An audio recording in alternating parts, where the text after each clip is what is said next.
When we know that others are suffering and we have the means to help, our moral instincts, as well as our religious and humanitarian traditions, lead us to do what we can to stop the suffering and to promote healing and happiness.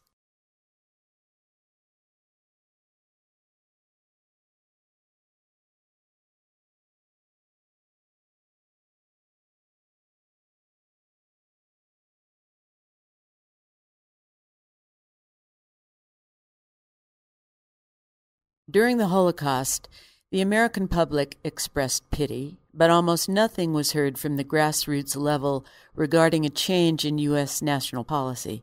As a result, our nation abandoned millions of people to their horrific fate at the hands of the Nazis.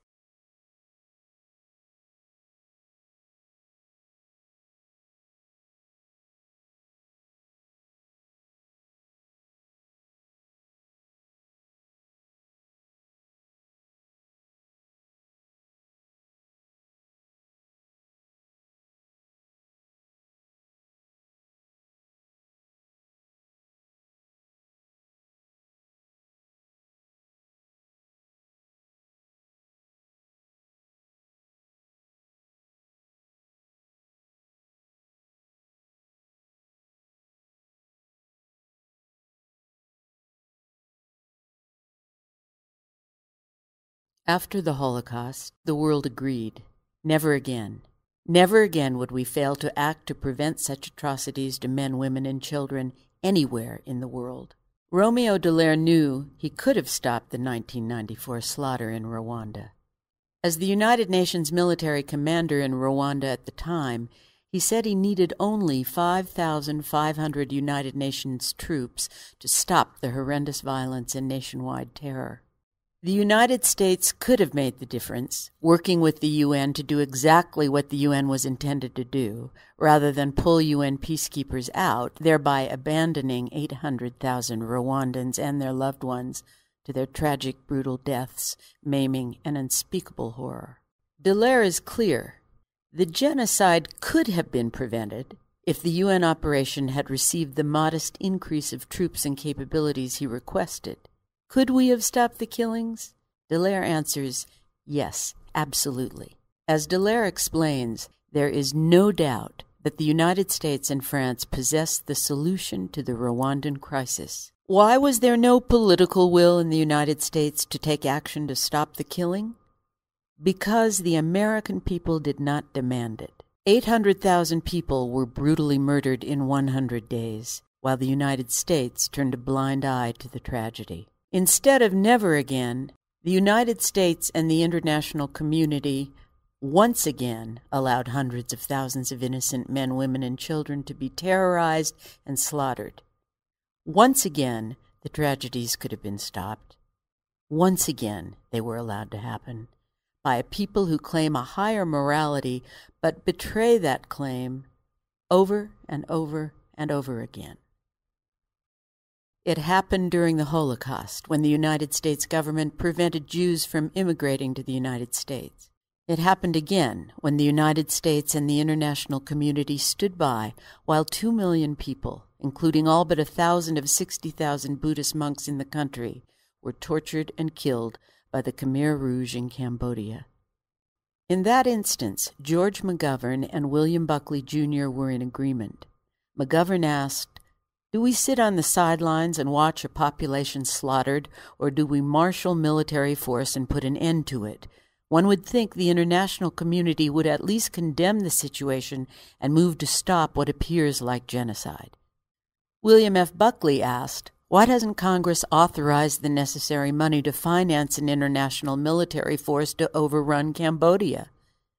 He proposed that a force of military units from Malaysia, Thailand, Japan, the Philippines, and Vietnam be formed and, in his words, go there and take power away from 1, 2, 3, perhaps as many as a half-dozen sadistic madmen who've brought on their country the worst suffering, the worst conditions brought on any country in this bloody century.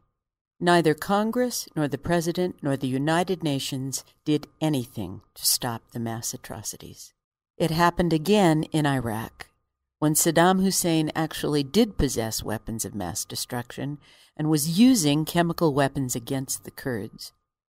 While that genocide was occurring, the United States supported Hussein, with the excuse from Secretary of State James Baker that, had we attempted to isolate Iraq, we would have also isolated American businesses, particularly agricultural interests, from significant commercial opportunities. In other words, when Hussein was killing Iraqi Kurds by the thousands using chemical weapons, it was good for American business to side with him because he was buying wheat and other products from U.S. corporations.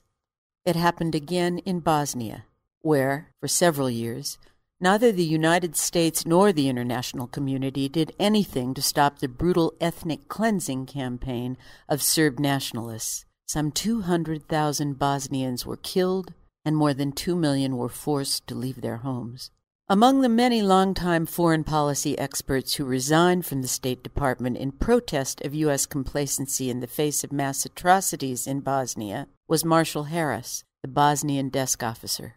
As we gather here today, a genocide is in its 5th year in the Darfur region of Sudan. Once again, the United States and the international community have failed to take effective action to stop the killing, raping, and maiming of hundreds of thousands of people and the displacement of approximately 2.5 million men, women, and children. The American people could tenaciously demand that our government push for the immediate deployment of an authorized United Nations African Union 26,000-troop peacekeeping force, the imposition of effective sanctions on the Sudan government until it stops supporting the Janjaweed militias, and the prosecution of leaders of the genocide in the International Criminal Court. Let us not be lulled into inaction, as during earlier genocides, because the problems seem so complex and because we feel powerless. We have the power to make a difference, with all of us working and raising our voices together. Let us learn from earlier tragic lessons. 2 weeks after the beginning of the genocide in Rwanda, National Security Advisor Anthony Lake stated that if the United States officials were to support effective action to stop the mass atrocities, Americans must make it clear that's what they want. He urged human rights activists to make more noise and to change public opinion.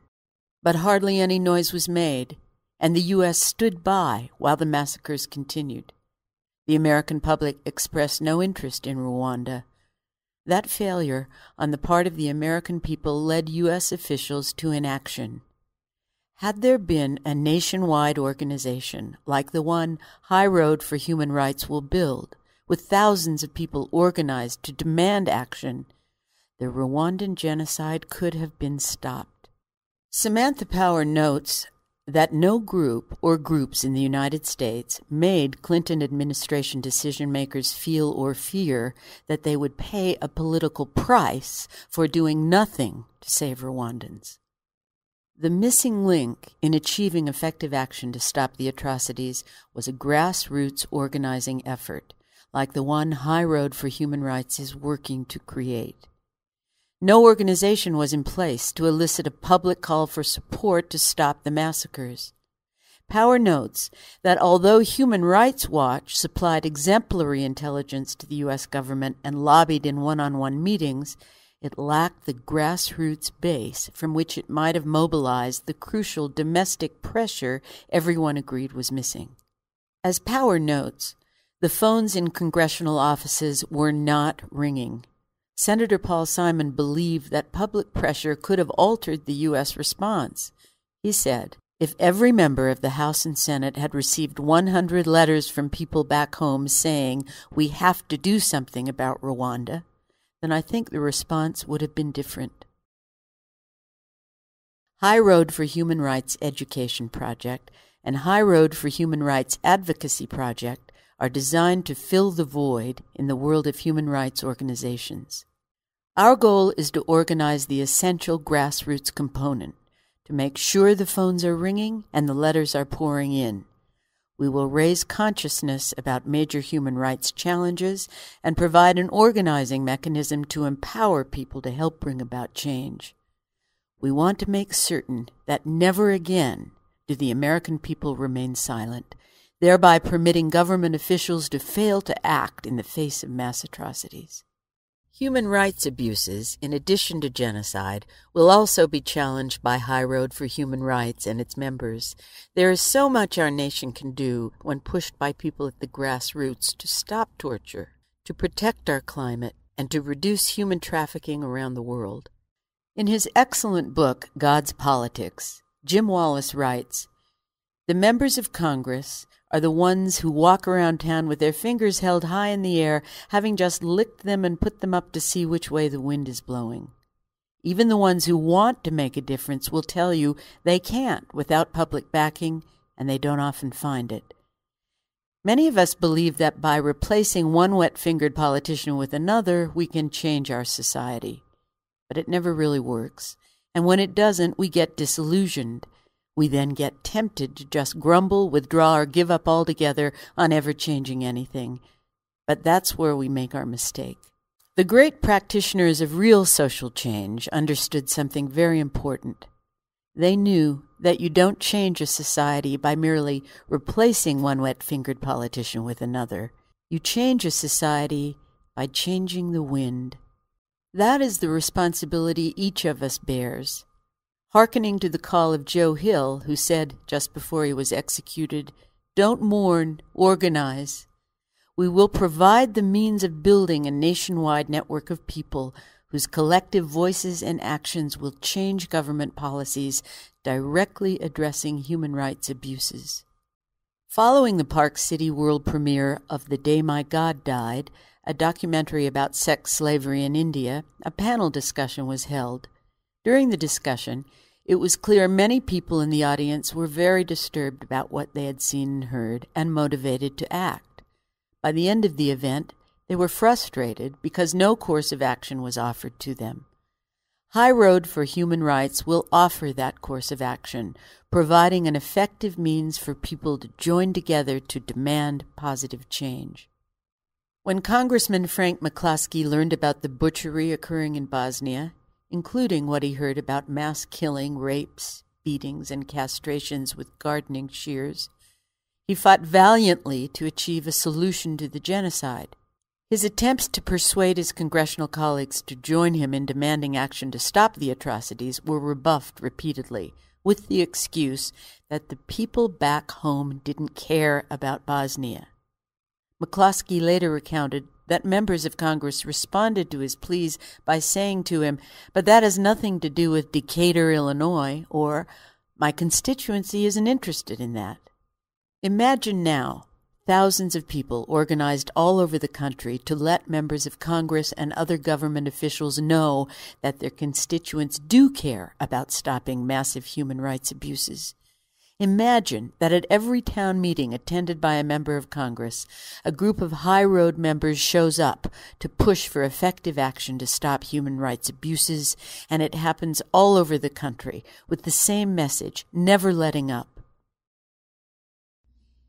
Imagine raising consciousness, educating, and empowering people to effective action through mass letter-writing campaigns and meetings with members of Congress and the executive branch, development of human rights curricula for elementary, middle school, high school, and college, meetings between local High Road members and editorial boards of television stations and newspapers, preparation of compelling multimedia productions that can be presented by trained volunteers from the community, and presentations by local High Road members to church, school, and civic groups.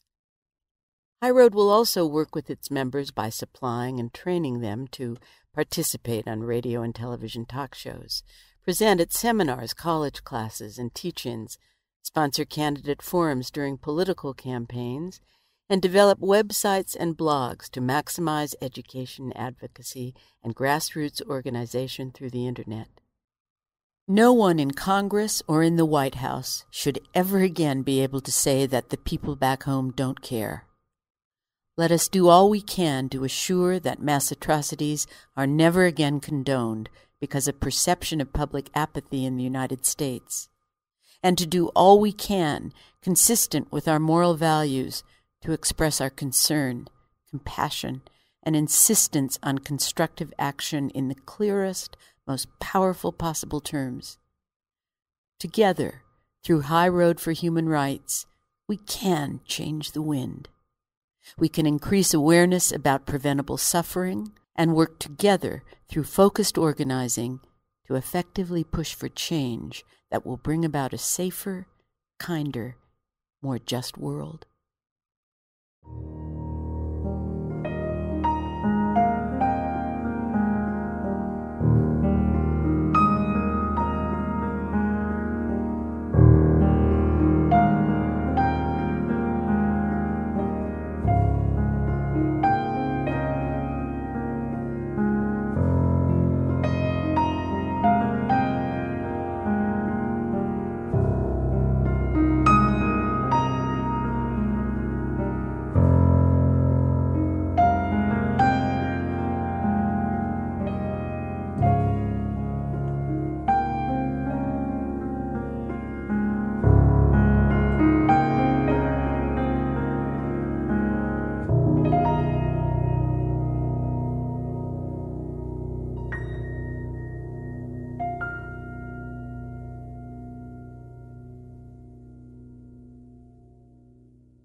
Please add your voice in saying "Never Again" as a member of High Road for Human Rights Advocacy Project, or make a tax-deductible contribution to High Road for Human Rights Education Project. You can help make a positive difference, not only through your financial contribution, but as a citizen lobbyist, making certain that government officials never again excuse their inaction by pointing to the absence of a call by the American people for compassionate action.